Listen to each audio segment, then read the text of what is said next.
বন্ধুরা সবাই কেমন আছেন? আশা করি ভালো আছেন। আলহামদুলিল্লাহ আমরাও ভালো আছি।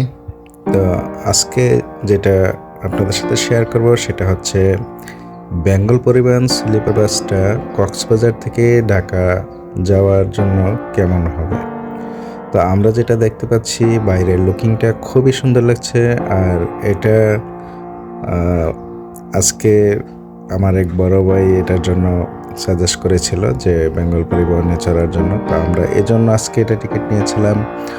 আর বেঙ্গল পরিবহন স্লিপার বাসটা বাইরে থেকে লুকিংটা খুবই সুন্দর লাগছে। আর সবচেয়ে মজার বিষয় হচ্ছে ভিতরে একটা জিনিস আছে যেটা হচ্ছে একটু ভিন্ন ধরনের ভিতরটা। তো আমি ওইটাও আপনাদের সাথে শেয়ার করব।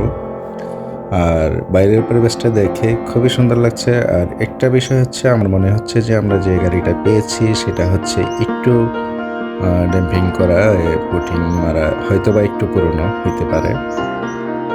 তো যাই হোক আমি আপনাদের সাথে শেয়ার করব এটার ভিতরে কি দেওয়া আছে এবং বাইরের দৃশ্যটা কেমন লাগছে। তো সবকিছু মিলিয়ে বাইরের দৃশ্যটা আমার কাছে খুবই ভালো লেগেছে। আর এই যে ভিতরের অংশটা দেখতে পাচ্ছেন, এখানে এখানে ড্রাইভার সাহেব বসেন। তো ওনার সিটটা এখানে। আর ভিতরের ডেকোরেশনটা মোটামুটি ভালোই করেছেন, দেখতেই পাচ্ছেন খুবই সুন্দরই লাগছে।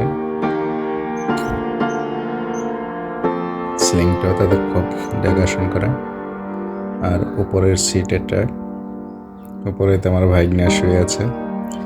সবচেয়ে মজার বিষয় হচ্ছে এইখানে দেখেন ডাবল সিটটা, সব গাড়ির মতোই আপনার চার্জার রয়েছে, বালিশ রয়েছে, কিন্তু একটা ভিন্ন জিনিস সেটা হচ্ছে এখানে একটা বড় ধরনের কোলবালিশ রয়েছে। যারা কোলবালিশ নিয়ে ঘুমাতে পছন্দ করেন তাদের জন্য এটা বেস্ট।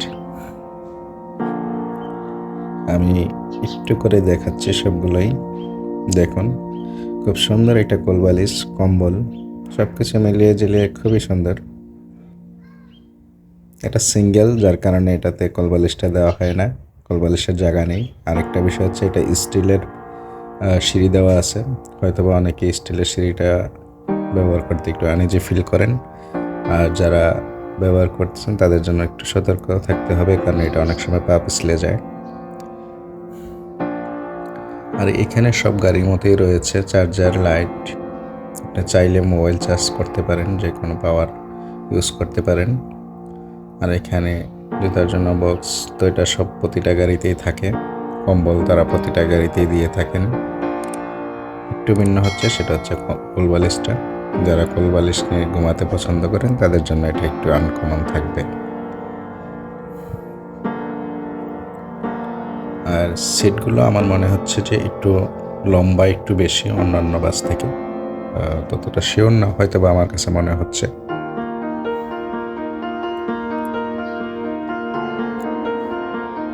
সব কিছু মিলিয়ে ঝিলিয়ে ভালোই লাগছে।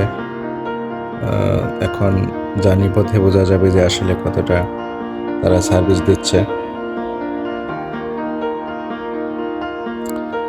তো এখানে হয়তো তাদের সুপারভাইজার সাহেব বসেন, আর এখানে ড্রাইভার সাহেব বসেন। তো এখন আমাদের গাড়িটা ছেড়ে যাবে। তো দেখতে দেখতে আমাদের গাড়িটা ছেড়ে দিয়েছেন। আমাদের যাত্রা শুরু ইনশাল্লাহ। তো আমরা একটু আগে আগে করে উঠে ফেলেছি, সেটা হচ্ছে আমাদের বাস ছিল 7টা, সন্ধ্যা 7টা। যার জন্য হয়তোবা আমরা ঢাকায় গিয়ে পৌঁছাতে হয়তোবা 4টা, 3:30, 4টা বাজতে পারে হয়তোবা। তো জার্নিটা খুবই ভালো লাগছে আলহামদুলিল্লাহ। ওনারা একটু ফাস্ট গাড়ি চালাচ্ছে মনে হচ্ছে আমার কাছে।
তো যেতে যেতে মোটামুটি চলে আসলাম আমার যাত্রা বিরতি।